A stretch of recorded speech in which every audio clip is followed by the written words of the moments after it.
जय हिंद दोस्तों। कैसे हैं आप लोग। मैं आशा करता हूँ आप सभी अच्छे होंगे। तो आज हम पॉलिटी का लास्ट पार्ट करने वाले हैं जो कि पार्ट 5 है। Right, polity PT 365। तो इसके अंदर हम जो कि 6 पार्ट था इम्पोर्टेंट लेजिस्लेशन एंड बिल्स, ये हम कर लिए थे यहाँ तक। और अभी हमको 7th पार्ट जो कि कॉन्स्टिट्यूशनल स्टेटरी एंड एग्जीक्यूटिव बॉडीज़ जो कि न्यूज़ में रही ये करना है, जिसमें Lokpal, delimitation commission, directorate of enforcement, CBI and national cadet Corp that is NCC, और एक्स्ट्रा कुछ news items and a topic related to the governance, that is for example mission Karmayogi, then RTI, Aadhaar, regulation of online gaming, then consumer protection, then guidelines for the celebrities and influencers, right, then forest dwellers act and other some news items, right। तो आज हम friends ये सारे parts करने वाले हैं। तो चलिए शुरू करते हैं। तो फ्रेंड्स आगे बढ़ने से पहले प्लीज़ आप लोग चैनल को सब्सक्राइब कीजिए, लाइक कीजिए वीडियो को एंड दोस्तों के साथ शेयर कीजिए, और कुछ जो भी आपको पसंद आए, इस लेक्चर में बेस्ट पार्ट लगे, उसे कमेंट कीजिए। ओके फ्रेंड्स, तो नाउ वी स्टार्ट। तो जैसा कि आप सभी ने सब्सक्राइब कर लिया और लाइक कर लिया चैनल को, M IAS PCS channel, right. Okay, तो फर्स्ट टॉपिक है important commissions, that is constitutional statutory and executive bodies, right. पहला है इसमें लोकपाल। तो लोकपाल और लोकायुक्त, लोकायुक्त स्टेट लेवल पे होते हैं और लोकपाल नेशनल लेवल पे, राइट। सबसे पहले 1966 में LM सिंघवी जी सबसे पहले इस टर्म को यूज़ करते हैं in his report administrative reform commission, right. Lokpal एक तरह के नेशनल एंटी करप्शन ओम्बड्समैन हैं जो कि look after the complain against public servants, right, जो कि डिफाइंड है Lokpal and Lokayukta act 2013, right. इस एक्ट के अकॉर्डिंग एक डायरेक्टर ऑफ इंक्वायरी होने चाहिए जो कि not below the rank of joint secretary, who shall be appointed by the government, right. तो जो भी प्रिलिमिनरी इंक्वायरीज़ होंगी वो सबसे पहले CVC के पास जाएंगी लोकपाल के द्वारा, राइट। लोकपाल 2019 में केम इनटू बीइंग, 2019 में बन गया था, बट अभी तक डायरेक्टर ऑफ इंक्वायरी अपॉइंट नहीं किए गए, राइट। तो लोकायुक्त क्या है? लोकायुक्त जो कि स्टेट इक्विवेलेंट्स है लोकपाल के स्टेट लेवल पे, राइट। और इनके जुरिस्डिक्शन के अंदर, लोकायुक्त के जुरिस्डिक्शन के अंदर चीफ मिनिस्टर या फिर अदर मिनिस्टर्स, MLAs और all government employees and certain private entities भी इनके जुरिस्डिक्शन के अंदर आते हैं, राइट। ओके, इसी प्रकार लोकपाल का नेशनल लेवल पे जुरिस्डिक्शन है। ओके, तो लोकपाल एंड लोकायुक्त एक्ट 2013, इसके बारे में देख लेते हैं स्पेसिफिकेशंस। तो सबसे पहले कंपोजिशन, इसमें एक चेयरमैन होंगे, चेयरपर्सन, एंड मैक्सिमम 8 मेंबर्स हो सकते हैं, जिसमें कि 50% जुडिशियल मेंबर्स होंगे और 50% SC ST OBC minority and women's के मेंबर्स हो सकते हैं, राइट। इनका टेन्योर लगभग 5 साल या फिर 70 साल, जो भी अर्लियर आएगा वो टेन्योर कहलाएगा, राइट। 5 साल 70 साल, 5 years and 70 years, right. Selection committee, तो selection committee chairman and the Lokpal members are appointed by the president, right. President साहब इन्हें अपॉइंट करेंगे on the recommendation of selection committee. तो सिलेक्शन कमेटी के मेंबर्स कौन होंगे? तो prime minister as a chairperson, Lok Sabha speaker, leader of opposition, CJI chief justice of India, या फिर CJI और eminent jurist nominated by president based on the recommendation of member of panel, right। तो कौन कौन है मेंबर? पहले prime minister, then Lok Sabha speaker, then leader of opposition, then chief justice of India, then eminent jurist nominated by president, right. Then Lokpal act 2013 के according department of personnel and training को list of candidate बनाना होगा, जो भी person interested हैं chairperson बनने के लिए या फिर मेंबर बनने के लिए, उनके लिए, राइट। जिनके पास भी एलिजिबिलिटी है वो लिस्ट ऑफ कैंडिडेट में शामिल होंगे।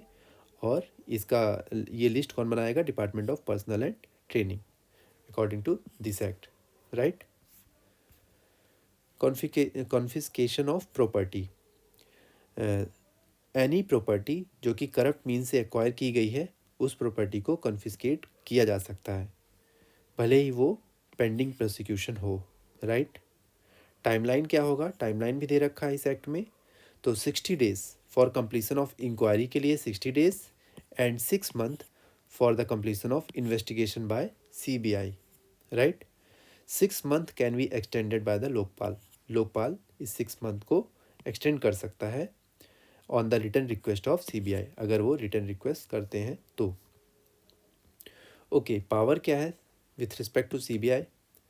Power of superintendence and direction over investigating agency including CBI for the cases referred by Lokpal, right. Okay, तो लोकपाल के पास सुपरिटेंडेंस और डायरेक्शन की पावर है CBI। ओके, देन किसी भी ऑफिसर को ट्रांसफ़र करने की CBI जो कि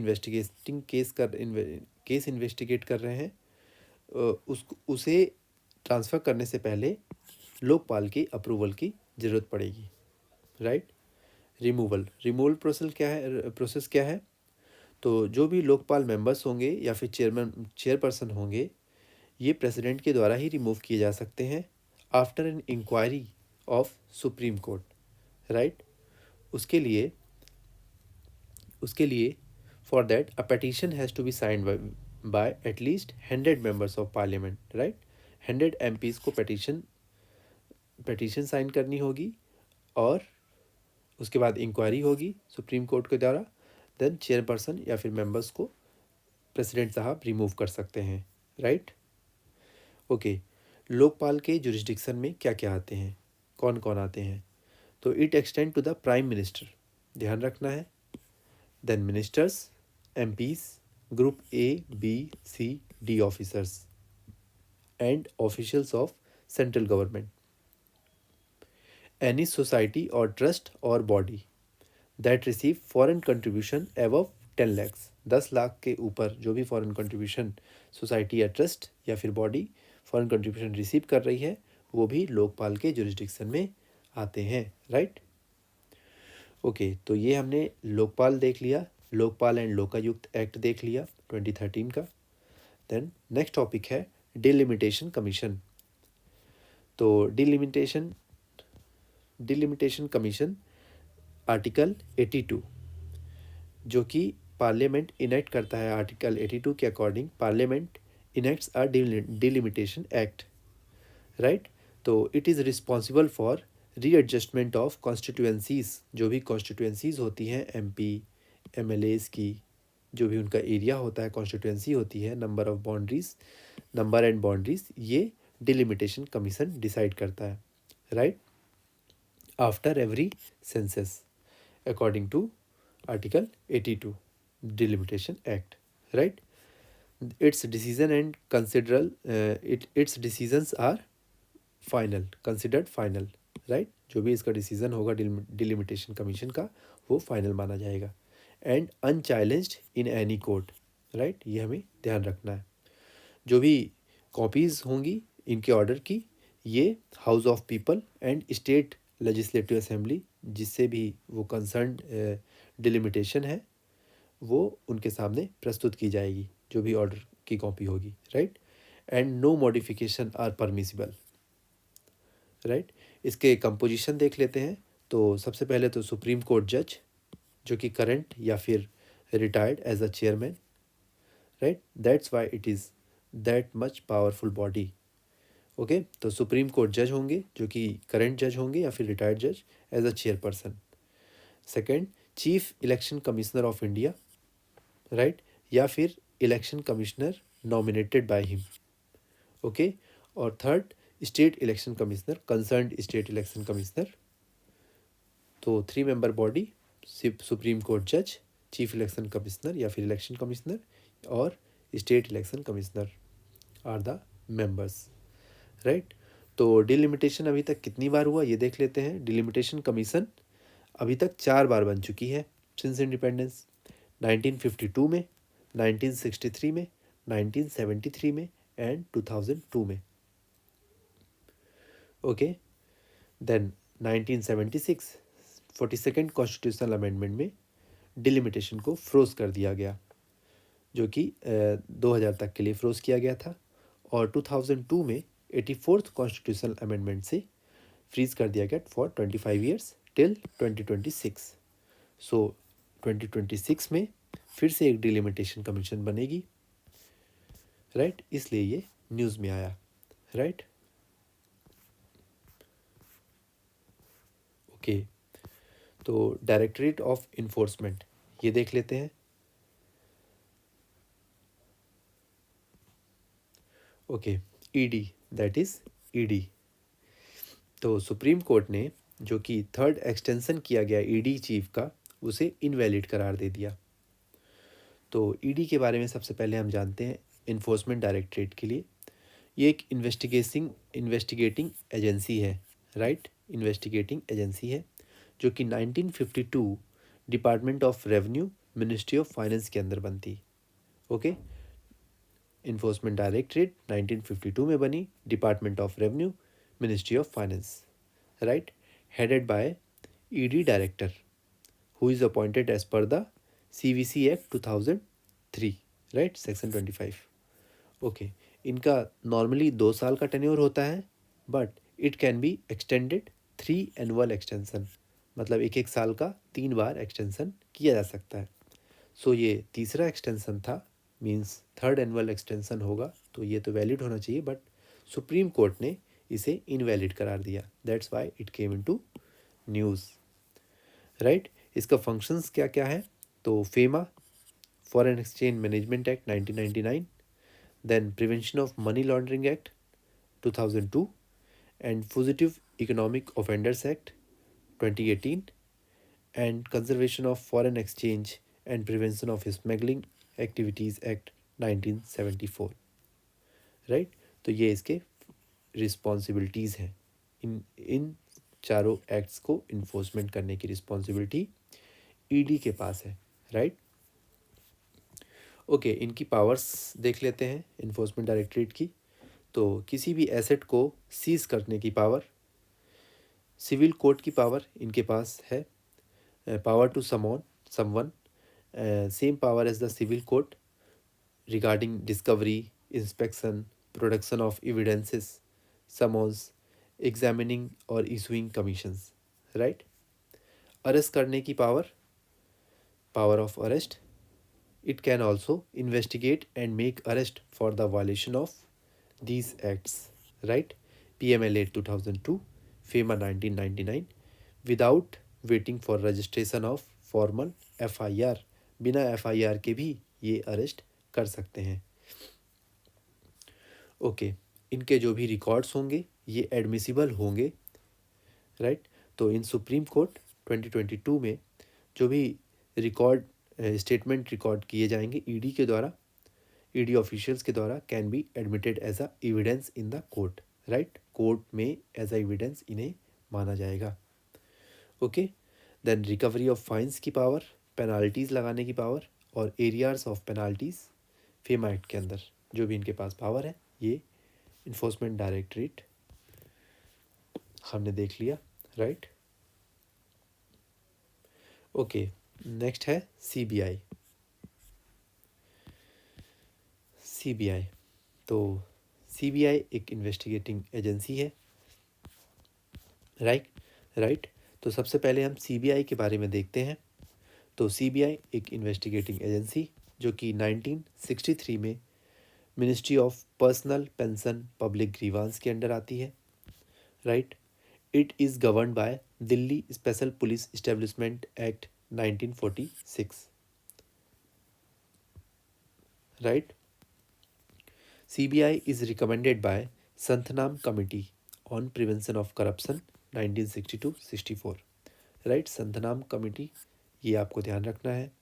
और Delhi special police establishment act 1946 से ये पावर अपनी लेती है, राइट। और ministry personal pension and public grievance establish in 1963। Composition में एक डायरेक्टर साहब जो कि CBI के director, appointed by 3-member committee. CBI के director appointed by 3-member committee. Committee में कौन कौन होंगे? Prime minister, leader of opposition in Lok Sabha and CGI, right. Tenure में 2 ईयर का टेन्योर होगा, जैसे हमने इन्फोर्समेंट डायरेक्टरेट में देखा था, और 3 एनुअल एक्सटेंशंस हो सकते हैं, right. Function to combat corruption in the public life and curb economic and violent crimes, right। इससे रिलेटेड इन्वेस्टिगेशन करना और प्रोसिक्यूशन करना, right. Fight against cyber crimes and high technology crimes के अगेंस्ट भी काम करते हैं। साथ ही साथ provide assistance to CVC and Lokpal को असिस्टेंस प्रोवाइड कराना। Then it is a nodal police agency in India which is coordinate investigation on the behalf of Interpol member countries, right। तो ये हमने CBI के बारे में देख लिया, ओके। स्पेसिफिक कंसेंट क्या होता है? एक होता है जनरल कंसेंट और स्पेसिफिक कंटेंट, ये हम थोड़ा पढ़ने के बाद देखेंगे। CBI की इन्वेस्टिगेशंस के बारे में देखते हैं। तो एंटी करप्शन से रिलेटेड इन्वेस्टिगेशन कर सकते हैं, जो कि usually registered against public officials and employees of union government, right. तो CBI की सुपरिटेंडेंस रिलेटेड प्रिवेंशन ऑफ ये जो भी ऑफेंसेस होंगे, ये प्रिवेंशन ऑफ करप्शन एक्ट 1988 के अंदर आते हैं, राइट। देन स्पेशल क्राइम्स जो कि सीरियस और ऑर्गेनाइज्ड क्राइम्स होंगे अंडर IPC। इसमें भी अगर कोई स्टेट गवर्नमेंट या फिर सुप्रीम कोर्ट या फिर हाई कोर्ट इन्हें CBI को इन्वेस्टिगेशन के लिए बोलती है तो CBI इन्वेस्टिगेशन करेगी, राइट। देन इकोनॉमिक ऑफेंसेस, कोई फाइनेंशियल मालफिसेंस कर दिए या फिर बैंक फ्रॉड कर दिया किसी ने, मनी लॉन्ड्रिंग से रिलेटेड या फिर ब्लैक मनी ऑपरेशन से रिलेटेड, तो इससे रिलेटेड केसेस CBI के पास जाएंगे। However CBI usually transfer cases of money laundering to ED, right. तो जो भी मनी लॉन्ड्रिंग से रिलेटेड केसेस होंगे वो ED को ट्रांसफ़र कर देता है CBI। साथ ही साथ इसके पास सो मोटो की भी पावर है, तो ये पावर सिर्फ यूनियन टेरिटरीज़ में लागू होती है, जहाँ पे सेंटर के पास पावर होती है। Centre hold the power to authorise the CBI to investigate crimes in the state only after the consent of concern state, right. तो सेंटर किसी मतलब CBI को ऑथराइज कर सकती है but only after the consent of concern state, right. Supreme court और high court CBI को order दे सकते हैं बिना कंसेंट के भी, राइट। ये ध्यान रखना है, सुप्रीम कोर्ट और हाई कोर्ट के पास पावर है कि वो अगर किसी क्राइम से रिलेटेड इन्वेस्टिगेशन कराना चाहें तो बिना स्टेट के कंसेंट के CBI को ऑर्डर दे सकते हैं फॉर इन्वेस्टिगेशन, राइट। तो अब हम देखते हैं जनरल कंसेंट क्या होता है। Under section 6 of Delhi special police establishment act 1946, जिससे CBI पावर लेता है, तो इसके तहत consent of the state government of CBI to the CBI can be either general और द केस स्पेसिफिक। कोई भी कंसेंट स्टेट गवर्नमेंट से रिलेटेड होगा तो वो जनरल या फिर स्पेसिफिक कंसेंट होगा, राइट। तो जनरल कंसेंट वो कंसेंट होता है जो कि बाय डिफ़ॉल्ट होता है CBI के पास, और recently many states general consent को विड्रॉ कर लिए हैं, for example West Bengal, Mizoram और पंजाब, राइट। तो इसका मतलब स्टेट्स विड्रॉ कर सकते हैं जनरल कंसेंट को, but general consent by default होता है, इसमें परमिशन लेने की ज़रूरत नहीं होती, जैसा कि हमने पहले देखा था ऑथराइज़ करने के लिए। ओके, कुछ एक्सेप्शंस भी हैं जनरल कंसेंट के लिए। अगर कोई सुप्रीम कोर्ट या फिर हाई कोर्ट सीबीआई को ऑर्डर देती है इन्वेस्टिगेट करने के लिए किसी क्राइम को, किसी भी any part of the country, तो उस केस में जनरल कंसेंट को की ज़रूरत नहीं होगी। और consent does not apply in the cases जहाँ पे कोई रेड हैंडेड पकड़ा गया है, रंगे हाथों पकड़ा गया है ब्राइब के केस में, तो वहाँ पे भी कंसेंट की ज़रूरत नहीं होगी, राइट। तो ये हमने जनरल कंसेंट देख लिया जो कि बाय डिफ़ॉल्ट होता है। और स्पेसिफिक कंसेंट क्या होता है? स्पेसिफिक कंसेंट में CBI would have to apply to the state government for every case.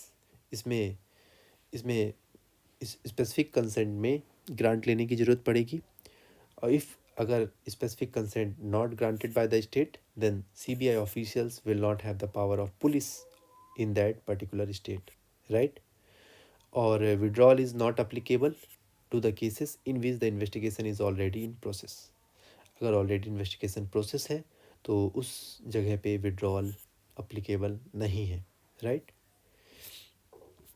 Okay, तो ये हमने सीबीआई देख लिया। देन एनसीसी के बारे में थोड़ा इन्फॉर्मेशन।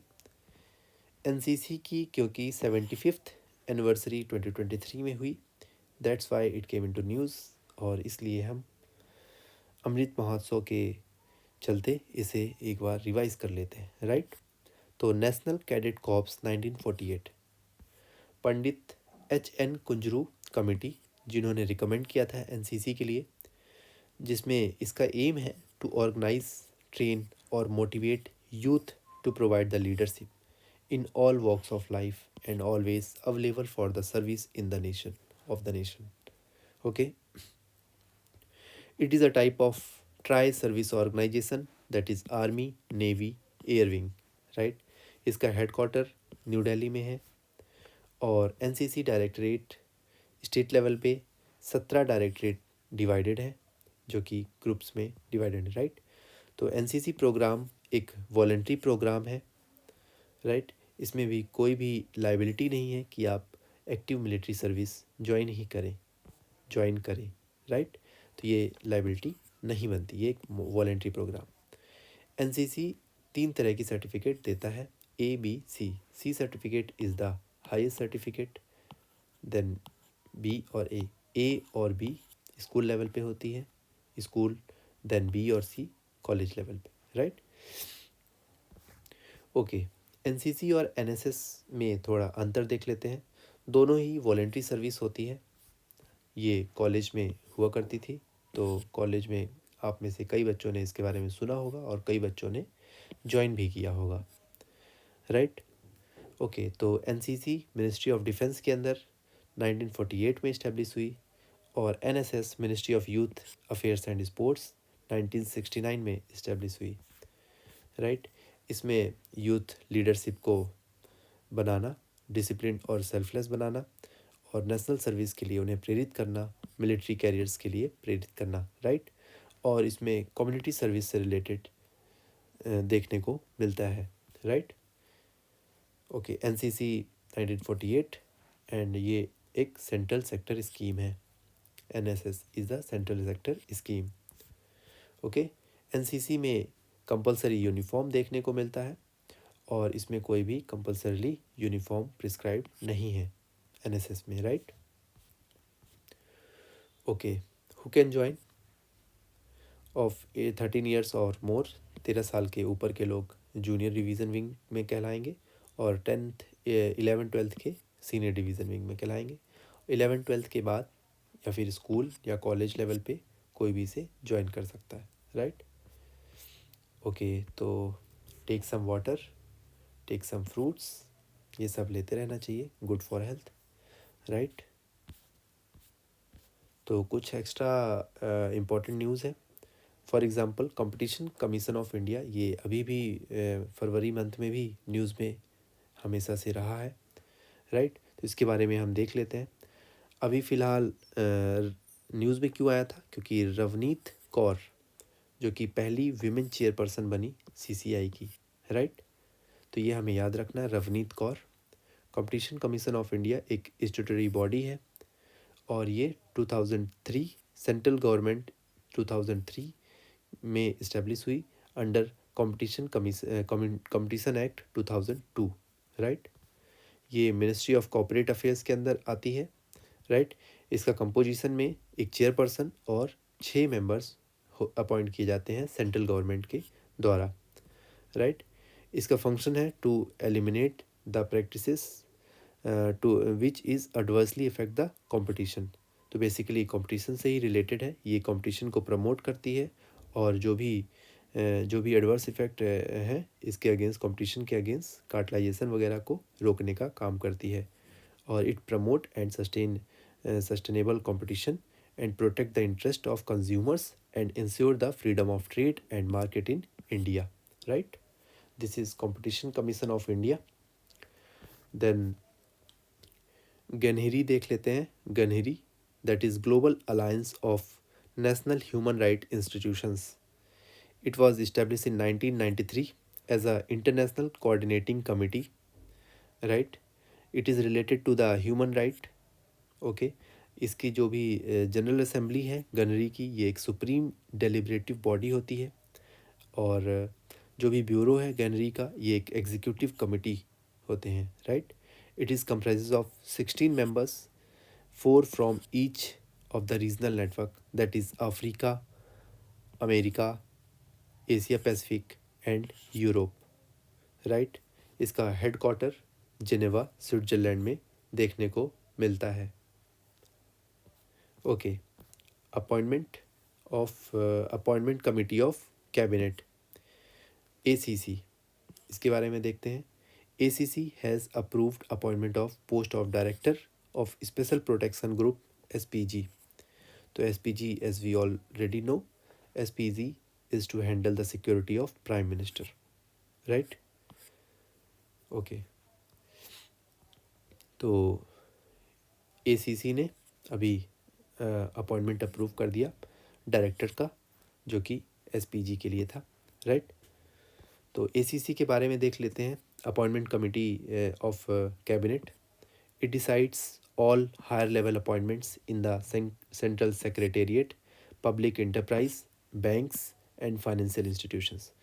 जो भी हायर लेवल अपॉइंटमेंट्स होते हैं सेंट्रल सेक्रेटेरिएट में, पब्लिक एंटरप्राइजेस में, बैंक्स में, फाइनेंशियल इंस्टीट्यूशंस में, ये देखने का काम अपॉइंटमेंट कमेटी ऑफ कैबिनेट का है, right. It is chaired by prime minister and minister of home affairs is also a member of ACC, right. Then press information bureau, PIB, news में था, तो इसका एक 100 ईयर्स हुए पूरे, that's why it came into news. ये एक non statutory body है, पीआईबी, एक nodal agency for the print and electronic media of government of India, right. ये एक टेम्परेरी सेल की तरह बना था 1919 में, बट बाद में 1923 में इसे परमानेंट बना दिया गया, राइट। पहले इसका नाम ब्यूरो ऑफ पब्लिक इंफॉर्मेशन था, बट 1946 में department of ministry of it became a department, एक डिपार्टमेंट बन गया जो कि ministry of information and broadcasting के अंदर आने लग गया, राइट। इसके कंपोजिशन में एक डायरेक्टर सर देखने को मिलते हैं, डायरेक्टर जनरल, और 8 एडिशनल डायरेक्टर जनरल्स देखने को मिलते हैं, राइट। ओके, 1946 में इसका प्रेजेंट नेम देखने को मिलता है जो कि पीआईबी है, ओके। इसके कुछ फंक्शंस मीडिया वगैरह से related, provide feedback etcetera, as you already know, okay. तो नेक्स्ट है national centre for good governance, NCGG, okay. तो ये 2014 में सेटअप हुआ, under ministry of personnel public grievance and pension, right. इसी governing body headed by cabinet secretary, और इसके कुछ ऑब्जेक्टिव्स हैं, that is improve governance, policy reform and capacity building, training of civil servants, etc. Right? Okay. Next है National Investigating Agency. National Investigating Agency. It conducted searches at a various location which involved the attack on the High Commissions of India in London. Right? It takes power from NIA Act 2008 in the aftermath of 26/11 attack. Right? It is a federal counter-terror agency, or it can also take suo motu cognizance of terrorist activity. Right. और 2019 में इसका एक amendment भी हुआ जो कि schedule offences जो outside India में कमिट किए जाते हैं उसको भी इन्वेस्टिगेट करने की पावर NIA को मिली है. राइट. देन कैबिनेट सेक्रेटरी, ये भी न्यूज़ में थे. तो कैबिनेट सेक्रेटरी जैसा कि हमने पहले देखा, ACC appointed by appointment committee of cabinet on the seniority cum merit basis. Right. तो cabinet secretary is responsible for administration of government of India, allocation of business rules 1961. Right. And cabinet secretary is also head of civil service board. This is important. Okay. तो next topic है important aspects of governance. Right. Polity and governance. तो governance के कुछ topic. First topic है mission कर्मयोगी. Mission कर्मयोगी. तो सबसे पहले हम देखते हैं गुड गवर्नेंस डे जो कि 25 दिसंबर को मनाया जाता है since 2014 in the honor of former Prime Minister Atal Bihari Vajpayee. Its aim to promote citizen-centric, efficient and transparent governance and improve service delivery. Right? इसके मिशन कर्मयोगी के 6 पिलर्स हैं. Policy framework, institutional framework, competency framework and digital learning framework, electronic human resource and monitoring and evolution framework. Right. तो कुछ mission कर्मयोगी के बारे में जान लेते हैं. तो mission Karmayogi national programme for civil services capacity building. It aims to building a future ready civil service with the right attitude, that is innovative and professional attitude, with skills that is technological enabled and knowledge aligned with the vision of new India. This is the aim. कुछ नए features भी launch किए गए under mission कर्मयोगी platform. तो this is my IGOT that delivers the targeted training courses to the individual officers. Then blended program that is facilitate equitable access to training methodologies across all level, integrated offline as well as online learning components. Right. तो offline और online learning component को भी इसमें जोड़ा गया. That is blended programme. Then Vikas is full form is variable and immersive Karmayogi advanced support. That is also use new blended learning program for management of civil servants in the central secretariat. Then curated program है. Then 12 domain specific capacity building e-learning course. ये सब features हमने देखे जो कि mission कर्मयोगी platform में include किए गए. राइट. कुछ इंस्ट्रक्शंस भी इशू किया जाते हैं regarding acceptance of award by the government servants from private bodies. Right. तो ये रूल नंबर 14 के अंदर ऑफ सिविल सर्विस रूल्स 1964 में दिया हुआ है कि how you can accept the awards from the private bodies. Right. Then Central Civil Services Conduct Rule 1964 govern the conduct of government employees in India. Right. Then what is Karmayogi Prarambh? Karmayogi Prarambh is online oriented program under Ministry of Personnel, Public Grievance and Pensions Okay, it aims to provide necessary details related to government policies for newly appointees which are recruited through रोजगार मेला, right. इसके अंदर 8 courses हैं और जो कि mission कर्मयोगी के अंदर आते हैं, राइट।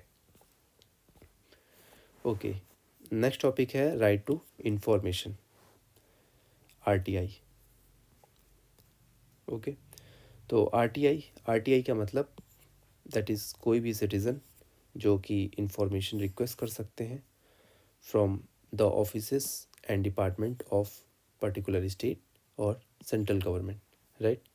इसकी नोडल एजेंसी है department of personnel and training, DOPT, under ministry of personnel public grievance and pension. तो आरटीआई एक्ट 2005 में बना। इसके प्रोविज़न्स हैं, इसके अंदर पब्लिक अथॉरिटी का मतलब पब्लिक अथॉरिटी मीन्स वो अथॉरिटी जो कि कॉन्स्टिट्यूशन द्वारा बनाई गई हो या फिर किसी लॉ के द्वारा जो कि पार्लियामेंट या फिर स्टेट लेजिस्लेटिव या फिर बाय नोटिफिकेशन इशूड और order made by the appropriate government. Okay, तो these are the authorities and या फिर ऐसी अथॉरिटी जो कि इंक्लूड होती हैं बॉडी ओन्ड और कंट्रोल्ड और financed by the appropriate government, और non governmental organisation that is NGOs which are financed directly or indirectly by the funds provided by government, appropriate government, that are also included in authorities, right? Then under section 6 under section 6 clause 1, a person who desires to obtain an information, जिसे information चाहिए उसे writing में request डालनी होती है electronic means के माध्यम से to the central public information officer को और the state public information officer को, राइट। तो एक टाइम लिमिट भी फिक्स होती है अंडर सेक्शन 7 जिस टाइम के अंदर आपको इन्फॉर्मेशन की रिप्लाई मिलती है, राइट, अंडर आरटीआई एक्ट। कुछ एग्जाम्पशंस भी हैं जिसमें से जिन एग्जाम्पशंस के तहत आपको वो इन्फॉर्मेशन नहीं प्रोवाइड की जाएगी if it is related to security of India, right. तो exemptions are under section 24 of RTI Act, says that the law is not applicable to the intelligence and security organizations, right. It is specified in second schedule of particular act. Okay, तो अगर कोई information corruption से allegation से related है या फिर human right violation से related है उसे एक्सक्लूड नहीं किया जाएगा, right. This is important. Then second schedule के अंदर क्या क्या चीज़ आता है, जैसे कि रॉ, IB and CERT in. Other exemptions under RTI act 2005 include, we can see this list of exemptions, right. तो इसमें which affects the sovereignty and integrity of India, security, strategic, scientific, economic interest of state and the relation with the foreign state. अगर कुछ इनमें से कुछ effect हो रहा है तो आपको इन्फॉर्मेशन नहीं प्रोवाइड की जाएगी, विच में constitute a contempt of court, और the breach of legislative privileges which में include the confidence from the foreign government और द फ्यूडिशरी रिलेशनशिप, राइट। तो ये सब रिलेटेड टॉपिक्स जो कि आरटीआई एक्ट के दायरे के बाहर और एग्जाम्पशंस में आते हैं, राइट। कुछ कॉमर्शियल कॉन्फिडेंशियल इंफॉर्मेशन भी है जो कि ट्रेड सीक्रेट्स और इंटेलेक्चुअल प्रॉपर्टी रिलेटेड, और जब तक कोई कॉम्पिटेंट अथॉरिटी सेटिस्फाई ना हो जाए लार्जर पब्लिक इंटरेस्ट के लिए ये ज़रूरी है कि उस इंफॉर्मेशन को डिस्क्लोज़ ना किया जाए, उसी कंडीशन में उसे डिस्क्लोज़ नहीं किया जाएगा, या फिर बहुत ही ज़रूरी है तो डिस्क्लोज़ किया जा सकता है, राइट। ओके, अगर डिस्क्लोज़ करना इंपॉर्टेंट है तो उस इंफॉर्मेशन को डिस्क्लोज़ किया जा सकता है under RTI act. Okay, then it if that particular information endangers the life और physical safety of any person, then also it is exemptions under RTI Act. If it impede the process of investigation, अगर investigation की process को वो धीमा करने की power रखता है कोई इन्फॉर्मेशन, तो उसे भी नहीं प्रोवाइड किया जाएगा। Then some cabinet papers, then personal information which are not related with the public activity or interest of any public activities that are also not included in RTI Act 2005, right? तो central information commission के बारे में देखते हैं। It is a statutory body under RTI Act 2005, appointed by president, the member and the chairperson is appointed by president. Selection committee होती है जिसमें prime minister साहब as a chairperson, leader of opposition in Lok Sabha and union cabinet minister who is nominated by prime minister. This committee will select the chairperson of this body, that is central information commissioner. तो इनका tenure 3 year and 65 years of age, right. Composition में not more than 10 members and chief information commissioner होंगे और 10 information commissioners होंगे, right. Function इनके पास power है civil court की, and receive and inquire into the complaints under RTI Act 2005. Okay, then next topic है आधार। So Ministry of Electronic and Information Technology proposed some rules which enable Aadhaar authentication entitles Aadhaar authentication by entities other than government ministry, right. Means government ministry के अलावा भी कुछ entities आधार authentication को use कर सकती हैं। Okay, at present ministry and department, जो भी मिनिस्ट्रीज़ हैं, डिपार्टमेंट्स हैं, ये undertake Aadhaar authentication under rule 2020, right. It allows for the purpose of interest of good governance, some preventing leakages of public fund and enabling the innovation and spread of knowledge। तो that is positive purpose के लिए आधार को use किया जाता है, right. Then some banks and telecom companies are also allowed to perform authentication if UDAI was satisfied with the standard of privacy, right? Then now, why in news? Because government proposes that any entity other than ministry or department, if they desires to use the Aadhaar authentication, need to submit the proposal to the concerned ministry or department at the center or state level, and उसके बाद ही ये आधार authentication system को use कर सकती हैं। That is private entity के बारे में बोल रहा है। ओके, कुछ की टेक्नोलॉजिकल फीचर्स देख लेते हैं। Biometric based deduplication. So Aadhaar के अंदर डी डुप्लीकेशन पॉसिबल है, मतलब मीन्स डुप्लीकेशन पॉसिबल नहीं है। That is it takes into account the facial image recognition system and 10 fingerprints, 2 iris scans, so making biometric fraud detection. How it can currently detect the mixed biometrics, wrong fingers, non-human fingers, gummy fingers, inserted iris images or closed eyes during enrollment, right? Okay, then तो आधार के कुछ features देखते हैं। तो this is basically 12 digit unique number, Aadhaar number 12 digit, and it does not capture the details like caste, religion, income, health और geography। ऐसी कोई भी इंफॉर्मेशन, मतलब ऐसी डिटेल्स कैप्चर नहीं करता। और ये सेंट्रली स्टोर किया जाता है इसका data online. You can authenticate you can authenticate online anywhere in country, right. इसके माध्यम से टारगेटेड डिलीवरी की जाती है। Aadhaar is mandatory for receiving subsidy and benefits under section 7 of income tax return, right. Note that Aadhaar citizenship का proof नहीं है, right. तो इलेक्ट्रॉनिक बेनिफिट ट्रांसफ़र भी यूडीआई के माध्यम से, यूआईडी के माध्यम से हो सकता है, दैट इज़ बैंक अकाउंट के माध्यम से, right, directly linked bank account से। ओके,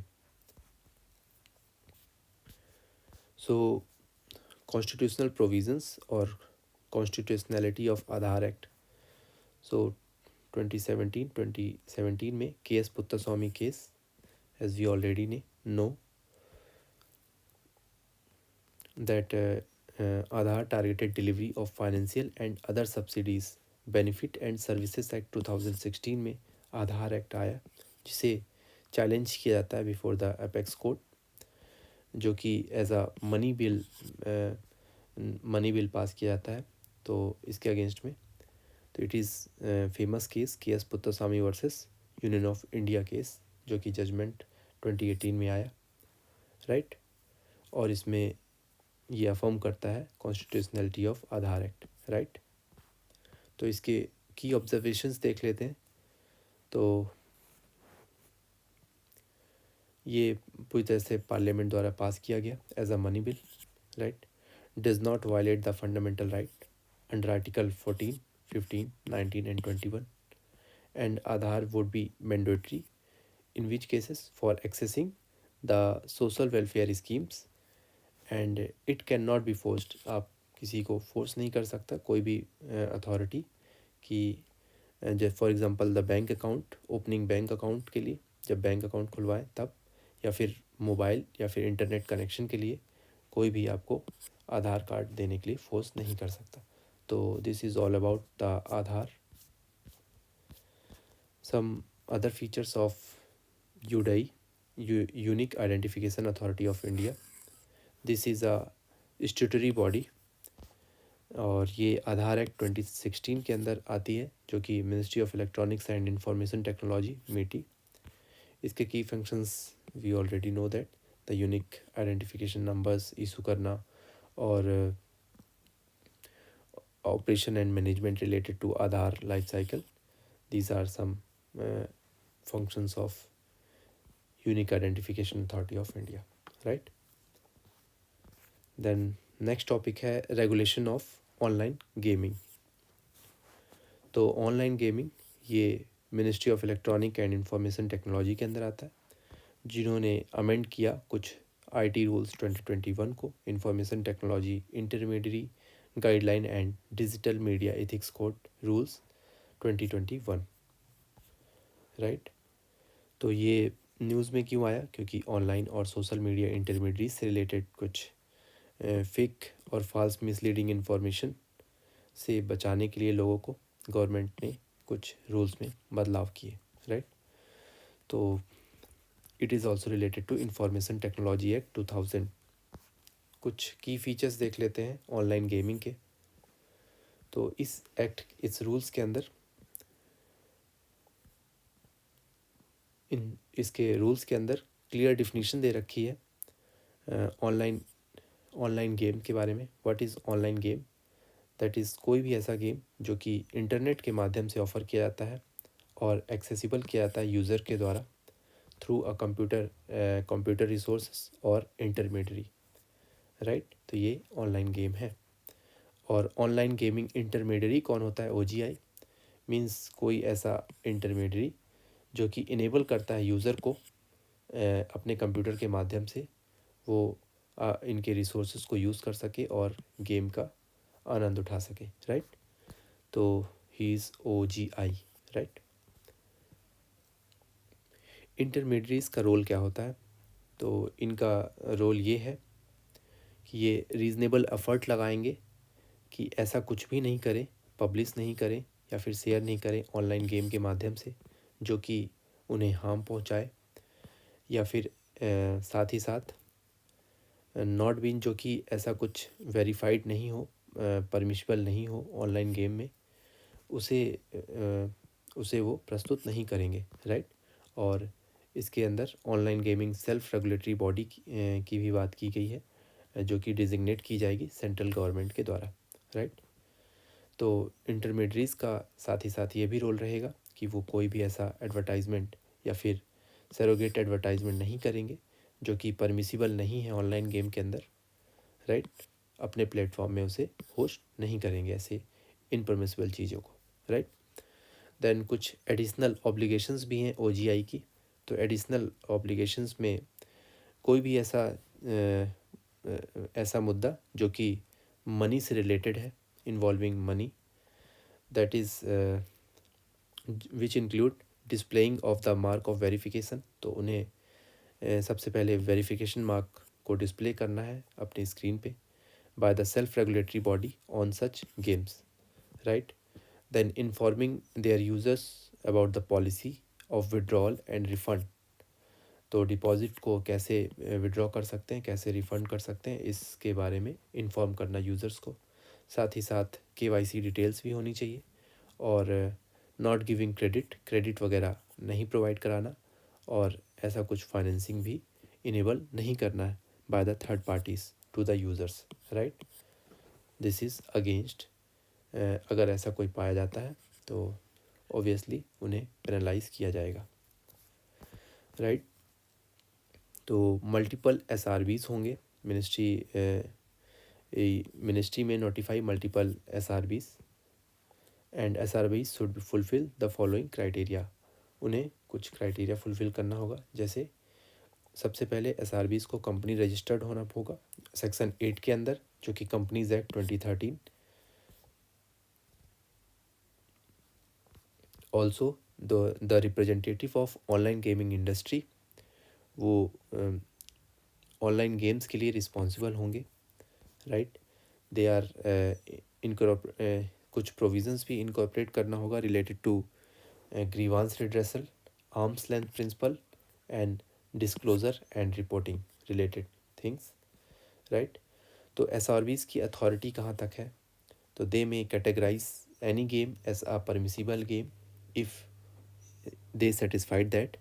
किसी भी गेम को वो परमिसिबल गेम कर सकते हैं, कैटेगराइज कर सकते हैं, अगर वो इस चीज़ से सेटिस्फाइड है, that does not involve wagering, that is waiting, right. OGI and the game comply with the rules से मतलब कंप्लाई कर रहे हैं, और वो अंडर एज को नहीं रख रहे हैं गेम्स में, राइट। करंटली 18 ईयर्स है परमिटेबल लिमिट, राइट। देन जो भी रूल्स फ्रेम्ड हैं उनके अकॉर्डिंग वो उन्हें कंप्लाई कर रहे हैं SRBs, राइट। जो कि SRBs के द्वारा रूल्स बनाए गए हैं उन्हें कंप्लाई कर रहे हैं, राइट। कुछ प्रोहिबिशंस भी हैं, गैम्बलिंग वगैरह इसमें प्रोहिबिटेड है, including ads are prohibited, right. Then next topic है consumer protection in India. Okay, so consumer protection in India, right. तो न्यूज़ में इसलिए आया क्योंकि जो भी पेंडेंसी ऑफ केसेस हैं इन द कंज्यूमर कमीशन, इसमें कुछ डिक्लाइन ट्रेंड देखने को मिला, that's why it came into news. So consumer protection act 2019, consumer, इसके अंडर में कंज्यूमर एक ऐसा पर्सन है जो कि हु बाइज गुड्स और avail a services, right, goods and services, और उसके लिए पेड और प्रॉमिस्ड और पार्टली पेड और पार्टली प्रॉमिस्ड या फिर डिफर्ड पेमेंट हो, तो उस केस में he is a consumer, right. Okay, it applies to the both online and offline transactions. तो इसके अंदर कौन नहीं आएगा? जो रीसेल कर रहा है या फिर कॉमर्शियल पर्पस के लिए गुड्स को या फिर सर्विसेज को अवेल कर रहा है, that person is not treated as a consumer under consumer protection act 2019, right. कुछ मेजर्स लिए गए कंज्यूमर प्रोटेक्शन 2019 के अंदर। So central consumer protection authority बनाई गई सबसे पहले, और कुछ रूल्स 2021 के बने, जो कि consumer protection jurisdiction of district commission, state commission and national commission rules 2021। It provide the simple, speedy and inexpensive redressal of consumer, right? So 3-tier quasi-judicial machinery at national, state और district level पे बनाई गई इसके अंदर। सो कॉन्फोनेट project क्या है? CONFONET project is stands for computerization and computer networking of consumer fora, 1986 में implement हुआ था, right. It is related to CPA act. Okay, it improves the operational efficiency, coordination and accessibility and speed in the judicial administration, right? And to set information communication technology infrastructure at consumer redressal commission. Okay, then ingram portal awareness or advice and redress consumer grievances, it came under Ministry of Consumer Affairs. Then e-Dakhil portal क्या है? It provide for hassle-free and speedy, inexpensive facility of the consumer to approach the consumer forum, right? कुछ certification market भी start हुआ इसमें, जिससे quality standard को maintain किया जा सके, राइट। ओके, तो नेक्स्ट टॉपिक है guidance for celebrities and influencers and virtual influencers. इनके लिए कुछ गाइडलाइंस इशू किए गई।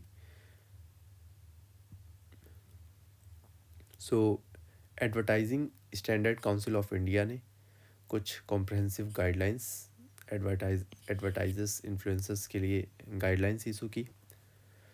तो ये गाइडलाइंस क्या है?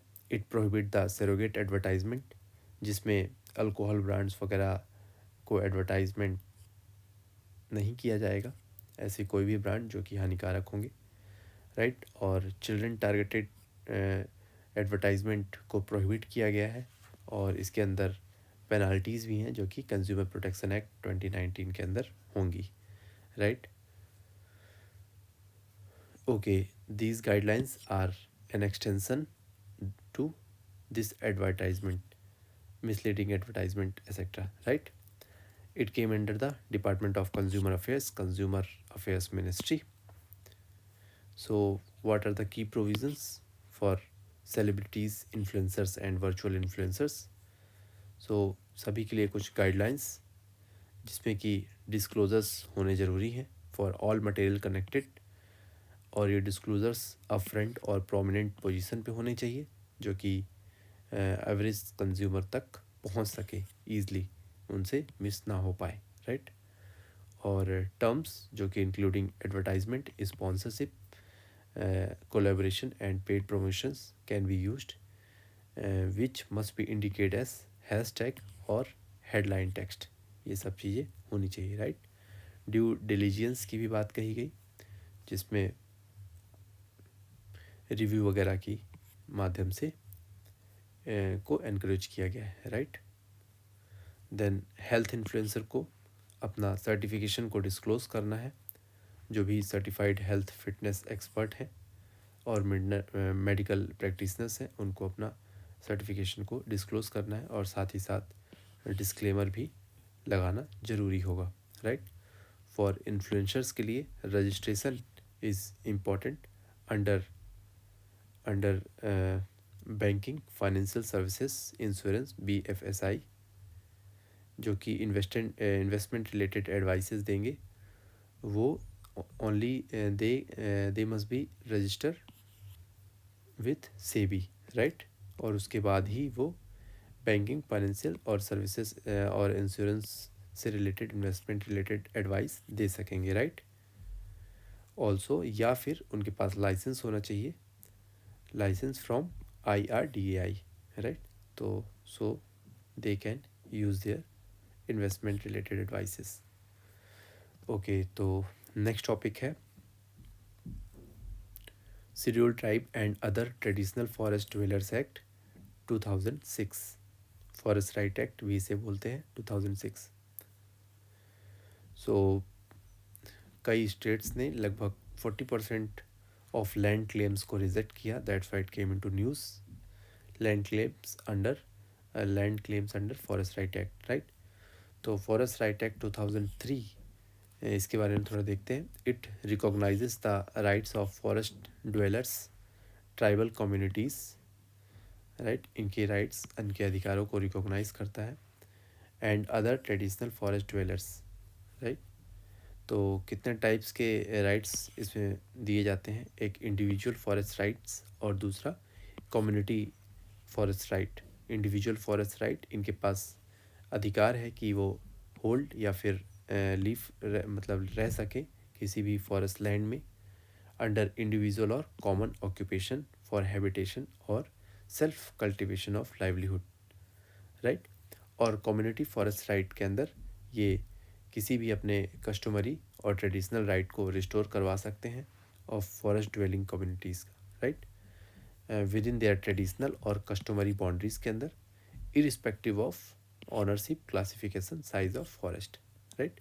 Also community forest resource management rights भी हैं इनके पास कि for example right to ownership, access to collect और यूज़, राइट टू यूज़ और dispose the minor forest produce, right. जो भी माइनर फॉरेस्ट प्रोड्यूस है इसको कलेक्ट कर सकते हैं, यूज़ कर सकते हैं, ओनरशिप कर सकते हैं, डिस्पोज कर सकते हैं विद इन और आउटसाइड, ये याद रखना है, विद इन और आउटसाइड द विलेज बाउंड्रीज। तो नोडल एजेंसी कौन होगा इसके इम्प्लीमेंटेशन का, स्टेट गवर्नमेंट या फिर union territory administration is the nodal agency for administration of forest right act, right. Gram Sabha का क्या रोल होगा, तो ग्राम सभा ही एक ऐसी अथॉरिटी है कि वो किसी भी प्रोसेस को for determining the nature of community forest right और इंडिविजुअल फॉरेस्ट राइट को इनिशिएट कर सकती है, राइट। और लैंड टाइटल्स क्या है, तो ऐसे राइट्स को रिकॉग्नाइज किए जाएंगे इंडिविजुअल और फैमिली और कम्युनिटी लेवल पे ऑन द लैंड, और उनके क्लेम्स को जो कि 4 हेक्टेयर से ज़्यादा नहीं होने चाहिए।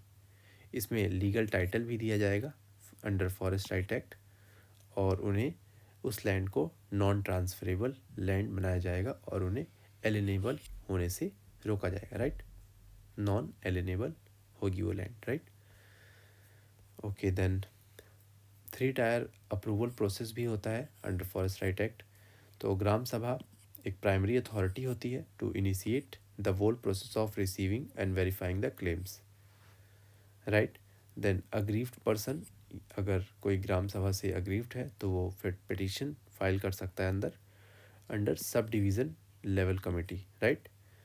देन अगर सब डिवीज़न लेवल कमेटी से भी कोई अग्रीव्ड है तो वो डिस्ट्रिक्ट लेवल कमेटी पे पिटीशन फाइल कर सकते हैं, but the district level committee decision is final and binding, right. ये ध्यान रखना, district level committee is the highest committee whose decision is final and binding. Okay, तो some other provisions like diversion of forest land for local development rights. Okay, तो local development के लिए forest land को diversion किया जा सकता है for establishment of schools, dispensaries, hospitals, anganwadi centres etcetera. कुछ प्रोटेक्टेड एरियाज़ हैं जिसमें forest right is applicable in national park, wild life sanctuaries and tiger reserves, right. तो forest right is applicable here also.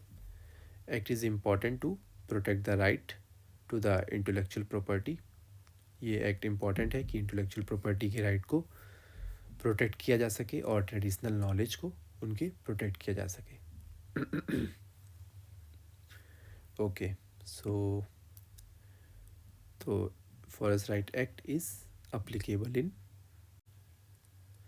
applicable in national parks, wild life sanctuaries and tiger reserves, right. तो कुछ legal और constitutional safeguards भी हैं जो कि forest right act section 3 जिन्हें right provide कराते हैं for the dwelling tribal communities को और अदर ट्रेडिशनल फॉरेस्ट ड्वेलर्स को, और आर्टिकल 244 भी शेड्यूल एरिया से रिलेटेड है।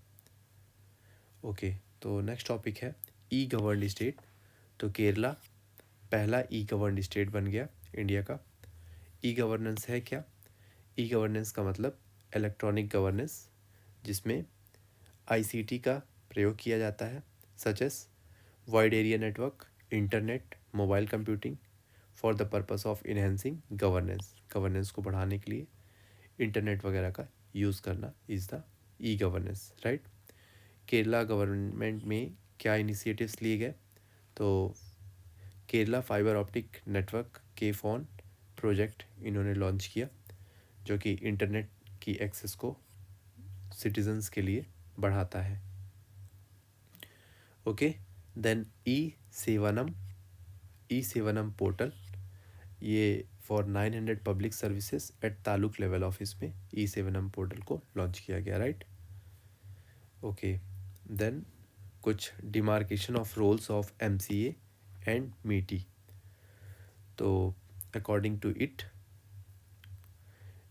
both ministries to remove the possibility and duplicacy of regulations of digital market, right। Duplicacy को कम करने की बात कही गई है, और ये इसलिए क्योंकि इंडिया का डिजिटल मार्केट जो कि 1 ट्रिलियन को टच करने वाला है इन द ईयर 2025-26।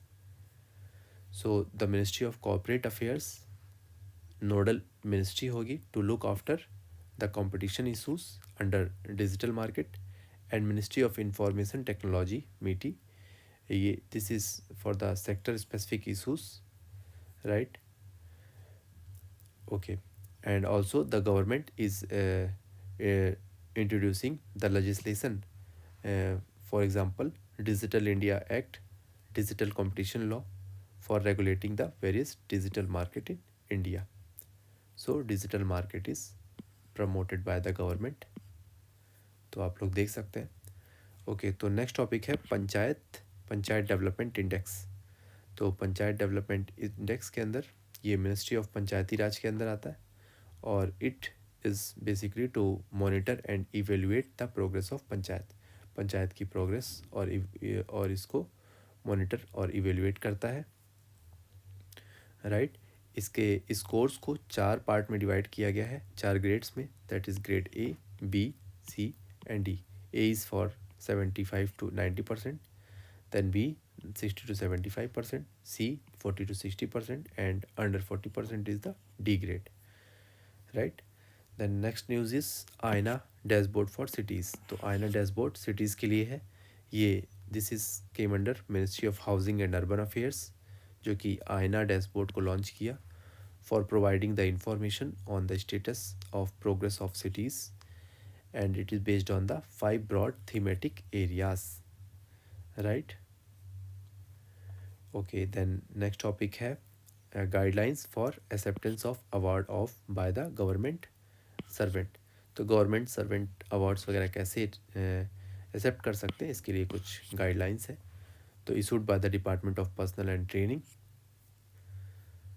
सो ये जो 5 ब्रॉड एरियाज थे, ये यहाँ पे दे रखे, you can see the political and administrative, financial, planning, citizen centric and delivery based, right.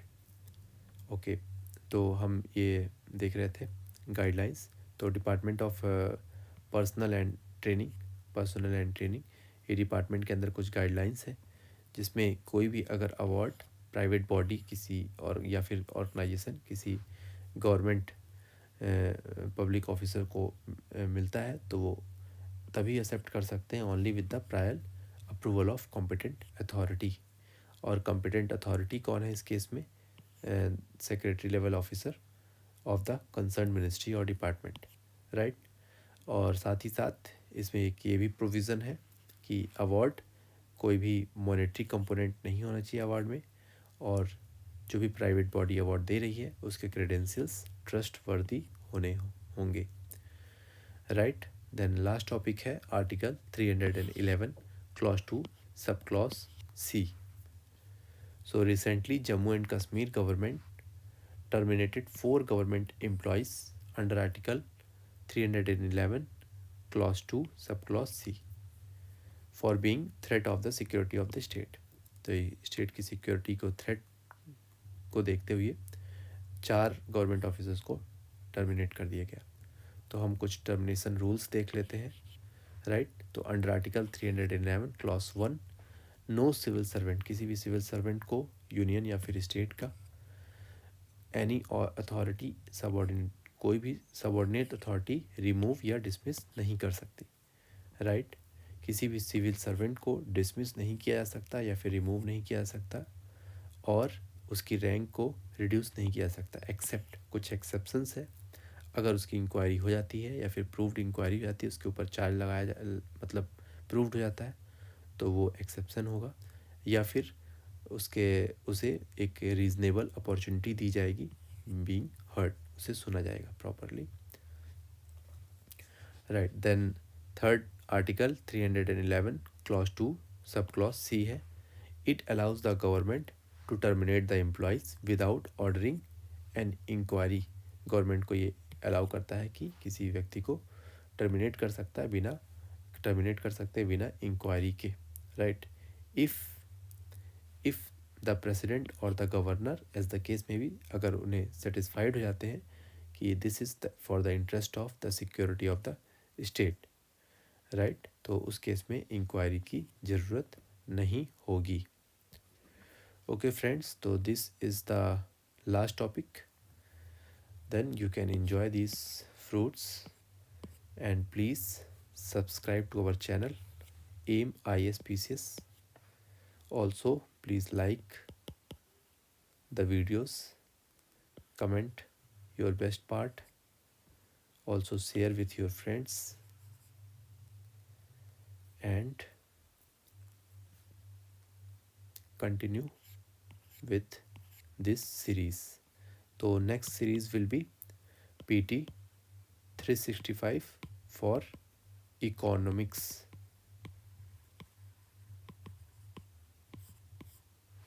Okay, thank you.